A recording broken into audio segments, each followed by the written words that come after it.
Hello, hello, good morning. How are you today? Hope you are well. Today is Wednesday, and today is the Mompreneur series as usual. Those ones that always join us, you are welcome. For those who are joining us for the first time, you have come to the correct place. So I'll just start with a brief introduction. On Mondays, we have Revolta, who has been speaking about just the mind and neuroscience and everything around that. And then on Tuesdays, we have Dr. Sunshine Sylvia, who speaks about mindset change and being intentional and having things be in the correct way, having goals, having like measurable goals. And then we have myself on Wednesday, which is a winning Wednesday, keeping moving forward, getting up from our failures, and just being the best version of yourself that you can be. On Thursdays, we have Dr. Nelly Kangwa, who is just a powerhouse on her own, and she speaks about just intentionality as well. And then on Fridays, we have the health talk with New Image. So you are very welcome to your preferred business partner, Mentorship Academy, 8 a.m. Mentorship Academy. You are so welcome. So today is a continuation of the Business Growth Series. Why the Business Growth Series? So the Business Growth Series has come out of people constantly or usually asking me, okay, how can I grow my business? What can I do? How can I be compliant? So this is a series of 10 series of different topics. So this is what we're doing, and today is learning from failures. So I just want to start off first by saying good morning, everyone, and welcome back to our business growth series. It's Wednesday, and if you've been following along, you know that diving deep into another critical aspect of business growth. Today's topic is one that many entrepreneurs and business leaders would rather avoid, but it's absolutely essential. Learning from failures. So now I want to start with a question. I want you to think about when the last time you truly examined failure in your business. Acknowledged it, moved on, or did you really sit with it? Did you really analyze it? Did you really dissect, extract every possible lesson from it? What did you learn from it? Are you moving forward, or are you going to repeat this problem? I think it's one of the notable entrepreneurs in our country, upcoming entrepreneurs. She said something like, there was a repeat in the manufacturing process. There was a repeat of an error that could have been avoided. So my question in my mind was, okay, the first time this error happened, did you document it? Did you dissect it? Did you go through your entire system and understand where it came from? Probably had that been done, it would have not repeated itself. So these are some of the things that we really need to make sure that we are paying attention to. So here is the truth, right? Success gets all the glory, but failure is the better teacher. And today, I'm going to show you how exactly you can transform your businesses using failure as your most powerful competitive advantage. So we are going to cover three main areas: why failures happen and the common patterns behind it. So number one is why failures happen and the common patterns behind it. Number two is a practical framework for analyzing and learning from failures. Number three, concrete steps to bounce back than before. Concrete steps to bounce back stronger than before. So number one, why failures happen and the common patterns behind it. Number two, a practical framework for analyzing and learning from failures. Number three, concrete steps to bounce back even stronger than before. So let's get started. Part one, the reality of business failures. Why failures are inevitable. First of all, let's get comfortable with an uncomfortable truth. If you're in business, you will fail. You not might fail, you will fail. The question isn't whether you're going to fail or not, but the question is, how are you going to respond when it does? According to various studies, right, about 20% of small businesses fail in the first year. About 50% fail within 5 years. But here is what's interesting. Rarely one catastrophic mistake. It's rarely one mistake that brings the business down. It's usually a series of smaller failures that compound over time. You don't fix a kink in your manufacturing process, or you don't learn how to safeguard your finances when lending it out, or you don't know really how to onboard the correct client. So these are some of the things that come up when you make a series of small mistakes over time, compounded, results in a large failure. So failures are inevitable. This is something that we really, really, really need to understand. And once we understand, we feel less bad about ourselves. So that's what it is, right?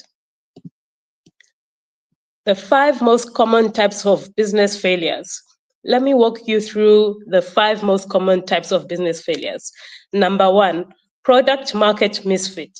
This is when you build something that nobody wants. You build the right thing for the wrong market. You have the best solution in the world, But if there is no real demand, the target market or the target market can't afford it, you've failed before you've even started. So you need to analyze and have a product market fit. This way, it will be easier for you to get to know, okay, these are my clients, you have a niche, these are what I need to do to make sure that there's a product market fit. So number 2 is cash flow catastrophes. Profitability and cash flow are not the same thing. I was a victim of this. So number 2, cash flow catastrophes. Profitability and cash flows are not the same thing. And this is very evident in low margin industries. You can be profitable on paper and still run out of money. This failure happens when businesses don't manage their working capital for too long. They take too long to collect payments or expand too quickly without the cash flow to support this growth. This is when this happens. So I'm going to repeat for those who are writing down the 5 most common types of business failures. Number 1, product market fit. Your product is too expensive or your clients can't afford it, then you failed before you've even started. Number 2, cash flow catastrophes. Profitability and cash flow are not the same thing. Number 3, team and talent issues. Wrong hires, toxic employees, toxic record of accountability, poor leadership. These people-related failures can kill the most promising businesses. So I'm going to repeat this. Number 3, team and talent issues. The wrong hires, hiring the wrong people, promoting the wrong people can be toxic, can be very toxic, because it can actually demean the person who has been there for you or has been part of your growth process. Then you hire the wrong person or you promote the wrong person, then this creates a problem. So these people-related failures, they can be detrimental to your business. So there's soft skills. It's very important to have soft skills and hire well. As the saying goes, you can have the strategy, the best strategy in the world, but if you have the wrong team, it's worthless, right? So you can have the best strategy in the world, but if you have the wrong team, it's worthless. And you can have the worst strategy in the world, but if you've got the correct people, your business can have a chance of doing well. Number 4 is competitive blindness. This is when you fail to understand who your competitors are, or maybe there's a new competitor that has entered into the market, you fail to adapt. This happened to Ulendo. This is a very good case study where Yango came in and they just took over the whole market. They were an unstoppable competitor. They came with bonuses. They came with all sorts of promises to the Yango drivers, and the Yango drivers found this as attractive. They moved ship, and the ship that they left sank. So it's very important to understand competitors, new competitors in the market. You can see a business as small. There is no such thing as a small business. If it's operating in your market, if it's operating within your industry, be alive to it. It's very important to be alive to these things. It's very important. Do not have competitive blindness. Once you have competitive blindness, it can actually be the downfall of your business. So maybe you become complacent because you were winning yesterday, realizing that yesterday's playbook doesn't work today. You need to realize that yesterday's playbook doesn't work today. There is different customers. The people that had the disposable income maybe are retired. So now they don't have as much disposable income. You need to pivot. Okay, what does the young blood want? What is my new market segment?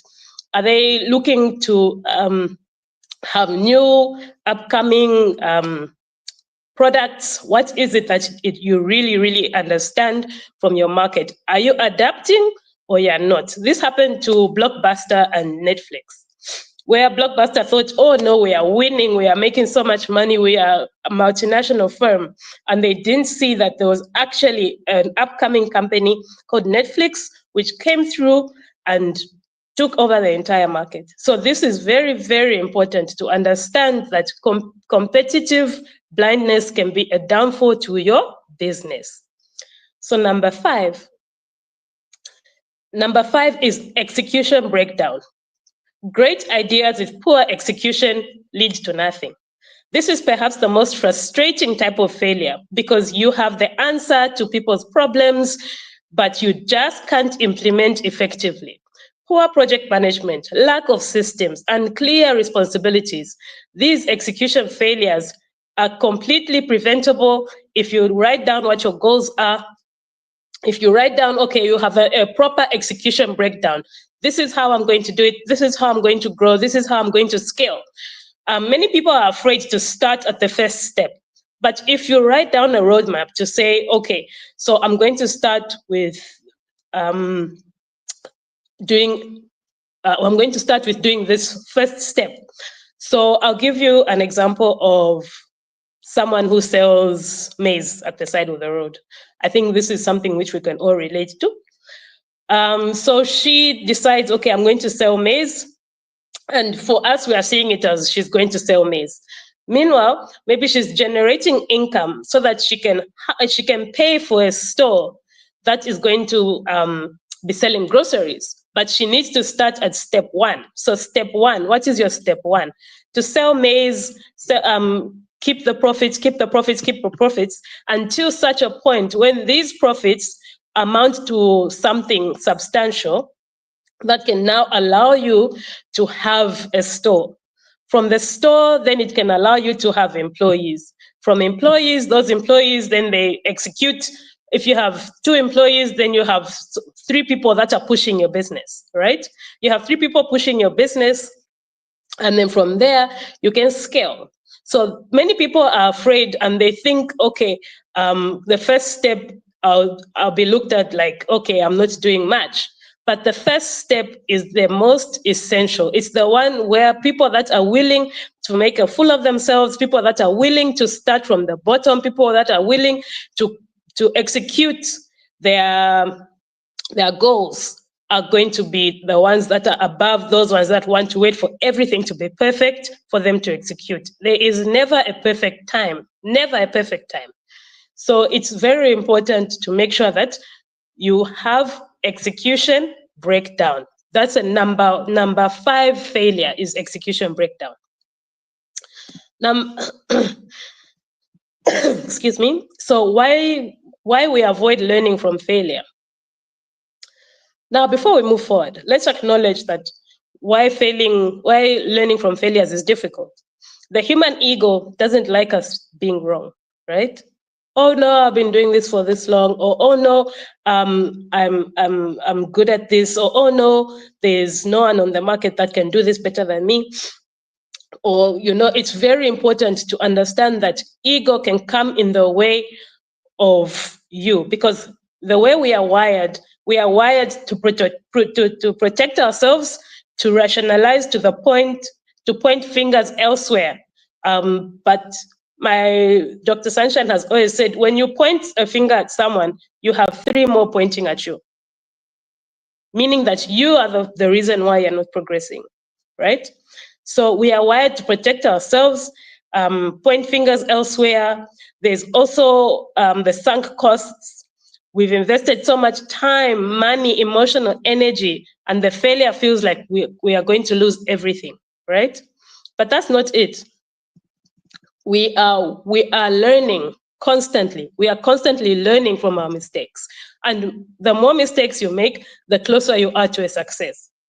So another thing is organizational culture. Many companies punish people that make mistakes. So people tend to hide their mistakes. They don't report problems early because there isn't really a grievance process. There isn't really a process to say, okay, I have noticed that this is going to go wrong, right? It's like I mentioned earlier, during the manufacturing process, you find that maybe the wrong color thread has been put in, or maybe the wrong button has been put in. This is so important, and this can be detected very early. So you need to create an environment in your organization that you can report problems early, and you also volunteer to analyze what went wrong. What went wrong? How can we learn from it? But here is what separates great businesses from mediocre businesses. Great businesses create a culture where failure is data, not shame, right? I'm going to say that again. Great businesses are separated from mediocre businesses because they've created a culture where failure is data. Failure, right, is data, not shame. They learn from it. Constantly learning, updating, growing, and this is what makes businesses great. So now we're just going to go through the failure analysis framework. So it's a 5-step process. So we're going to get practical. I'm going to give you a 5-step framework that you can use immediately the next time something goes wrong. So step 1, rapid recognition. The first step is acknowledging failure quickly. Don't wait, don't hesitate, do better. Don't minimize it. The faster you recognize something isn't working, the faster you can pivot. Ask yourself, what specifically failed? Be precise. Don't say the project launch has failed. Say we've acquired only 50 customers in month 1, and we needed 500 to hit our runway projections. Or maybe we've only found 1 customer in month 1, and we needed 20 to hit our projections, right?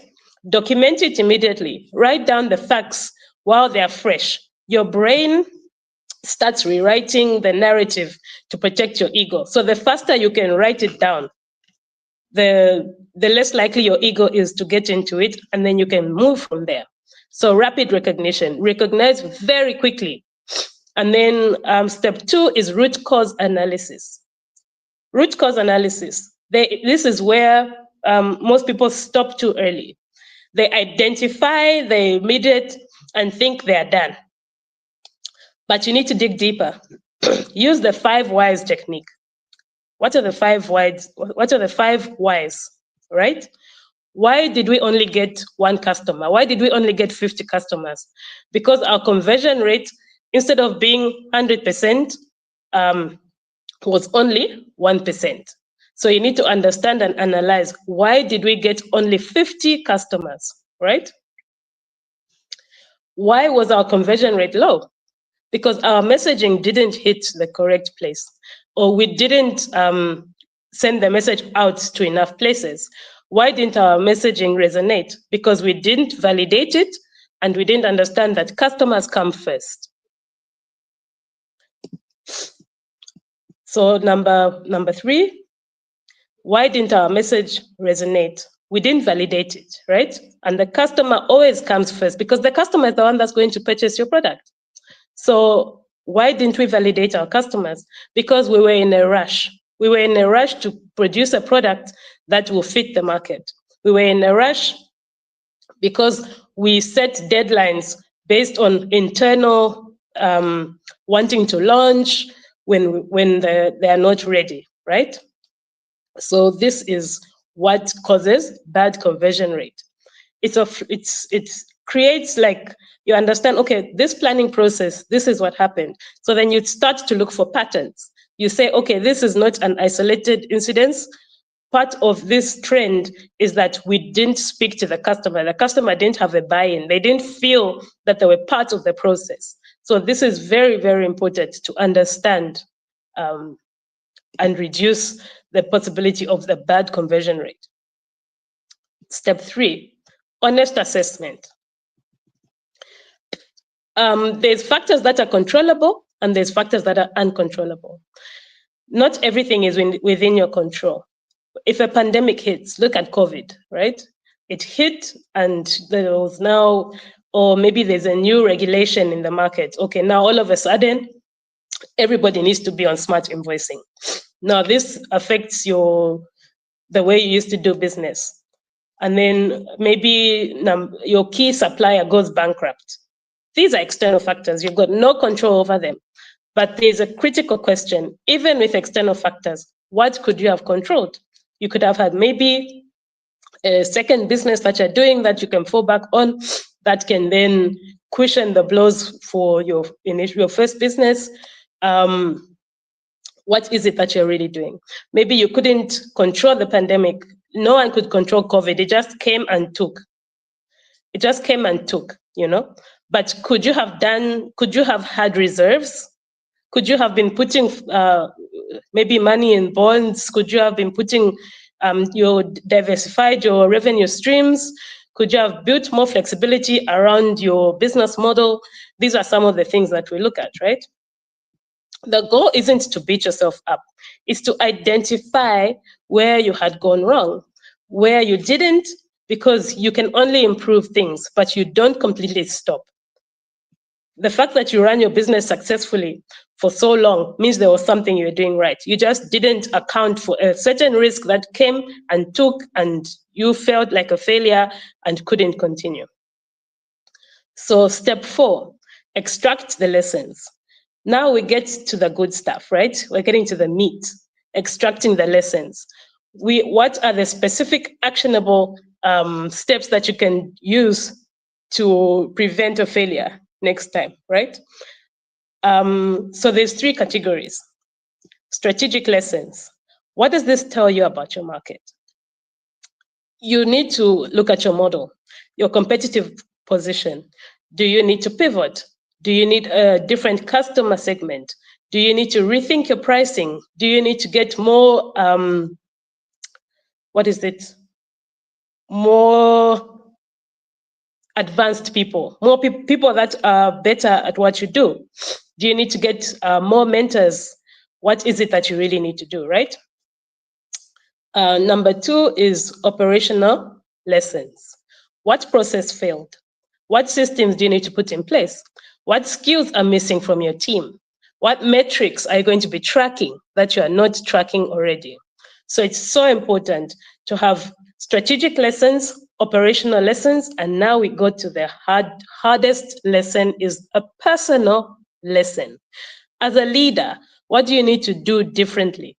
Do you need to ask better questions? Do you need to move faster or slower? Do you need to trust your instincts more, or do you need to validate them rigorously? What is it that you need to do? Write down your lessons and make them concrete. Improve on the problems that you can avoid, and then implement weekly cross-functional meetings. What this does is that the decision-making process is all-encompassing. You've got different people of different levels that are saying, okay, I feel this is the step that you need to do, or this is what we had that we got wrong. So what this does is that you have different minds looking at the same thing. It's like the analogy of the elephant. Someone is holding a tail, someone is holding the horn, someone is holding the trunk, but it's all an elephant. So when you put all these things together, you create an elephant. and it makes the whole process move. So teamwork makes the dream work. Learn from personal lessons. Everybody has got something important to share. So step 5, create your recovery plan. Learning without action is just expensive therapy. You need to plan. Your recovery plan should answer these questions. What immediate actions will we take to stop the bleeding from the company?